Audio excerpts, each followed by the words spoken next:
Venzki stared down at the scroll, the words echoing in his mind. The survival of Lyndel Ville rested on these simple yet life-saving actions. His task was clear, but he also knew that only a few would understand how important these lessons were, especially in a time when only the harshest survival skills were taught. Venzki stood up, determination setting into his bones. I don't care about Baron Bedo's power. The people of Lyndel need to know how to survive this. I believe you, Venzki. I've seen your strength, your calmness in the face of danger. But the Baron, he's not an easy man to challenge. He'll see you as a threat. Venzki turned to look at the castle of Baron Bado, its towering walls a symbol of oppression. The threat of an earthquake loomed, but even greater was the challenge of saving the villagers from their ruler's cruelty. Venzki clenched his fists. If I don't teach them, they'll die. And I can't let that happen. I've seen what's at stake. I need your help. If you stand with me, we can protect them. The people are scared. The Baron's cruelty has worn them down. But if anyone can change things, it's you. I'll help you spread the word. But be careful, Venzki. If the Baron comes for you, there may be no turning back. I'll face him if I must. But first, I need to get to the villagers. Teach them the steps to survive the quake. The day is coming, and they need to be ready. As the last rays of sunlight disappeared behind the horizon, Venzki and Barth made their way through the narrow, dimly lit streets of Lyndel Ville, the weight of their mission settling heavily on their shoulders. The village was eerily quiet. Only the faint sounds of evening routines and the occasional bark of a dog could be heard. Venzki's eyes flickered toward the towering Baron's castle in the distance, its jagged spires casting long, menacing shadows over the village. The castle stood as a symbol of control, its dark walls a reminder of the Baron's iron grip over the people of Lyndel. To save the villagers, Venzki knew that he would have to break that control. This place, it's suffocating.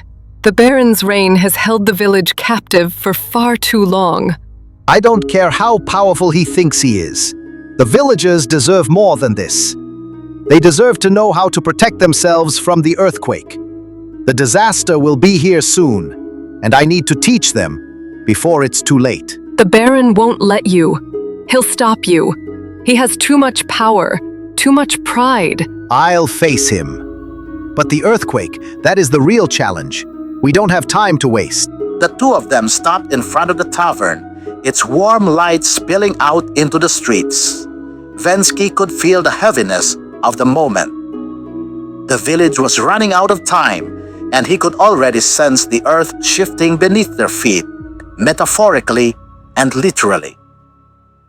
The scroll from Joventius the Teller had been clear. The earthquake was imminent, and the villagers needed to be prepared. But how could he teach them when the Baron stood in his way? The next day, Venzki set out to gather the villagers in the square for a lesson on earthquake preparedness.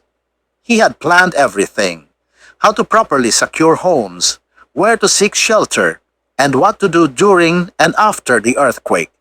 But as he spoke to the first few villagers, Baron Bado's soldiers appeared, ordering everyone to disperse. By the order of Baron Bedo, stop what you are doing, stranger. They need to know how to survive. If the Baron can't protect them, then I will. The soldiers simply grabbed the nearest villager by the arm, pulling them away with threatening glares. Later that afternoon, Baron Bado himself appeared at the village square, his posture tall and commanding, his voice loud enough to silence even the murmurs of the wind. You think you can change my village. You think you can teach these people how to survive an earthquake. You'll do nothing of the sort. You are a fool. No one defies my rule. I am not here to defy you, Baron. I am here to save them from the disaster that is coming. The earthquake is near, and it's coming for all of us. Your castle won't protect you from it. Your people need to know how to survive. If you're so eager to teach them, then prove yourself. You'll fight for the right to speak in my village. Win the duel, and I'll allow you to continue. Lose, and you'll be exiled, never to return. The challenge was set. A duel between Venzki and Baron Bado. If Venzki won, he could continue his mission. If he lost, he would be forced to leave, his teachings silenced. The stakes were high, and the tension in the village grew as the days passed. Prepare yourself, traveler. I don't lose. I never lose. Then I hope you're ready for this. Rock, paper, scissors. What? Rock, paper, scissors? You heard me, Baron. The duel will be decided by rock, paper, scissors. This is how you challenge me? You mock me with a child's game? A duel is a duel. Win or lose, the rules are simple. Are you afraid to play? Fine, let's do this. I will crush you with my might. And so, the great duel began. Rock, paper, scissors. Rock, paper, scissors. Rock, paper, scissors. The crowd burst into laughter and cheers, realizing that Venzki had won the duel. The Baron's face turned crimson with rage. Venzki smiled. It's all over, Baron. You've lost. Just as Venzki raised his hand in victory, the ground began to shake violently. The bell in the chapel rang, its sound echoing throughout the village. The earthquake has arrived. The villagers, now well trained by Venzki, immediately dropped to the ground, covering their heads and taking shelter.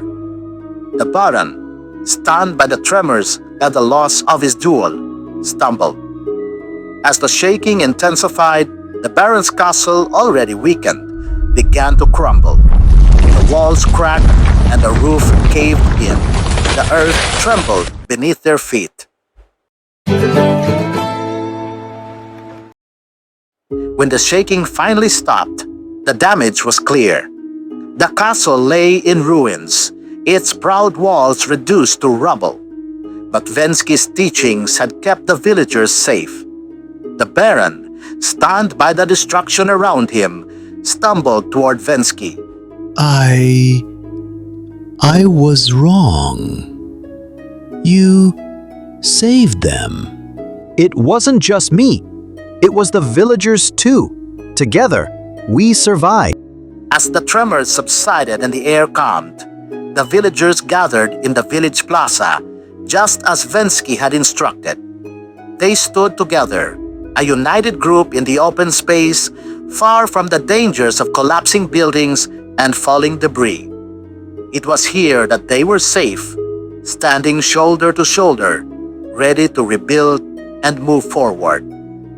The Baron, though defeated, was spared by the earthquake's mercy, and he was left to rebuild his own life.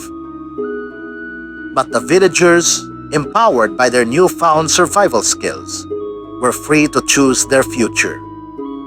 And Venzki, having brought hope to Lyndel Ville, turned to the horizon, his journey far from over.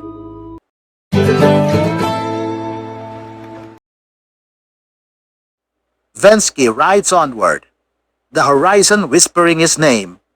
Every shadow he passes hides a secret yet untold. Somewhere beyond those peaks lies the truth he seeks, and the answer to why he rides into the unknown. Thanks for watching. Tune in as Venzki embarks on a transformative journey to uncover his purpose and discover his true identity.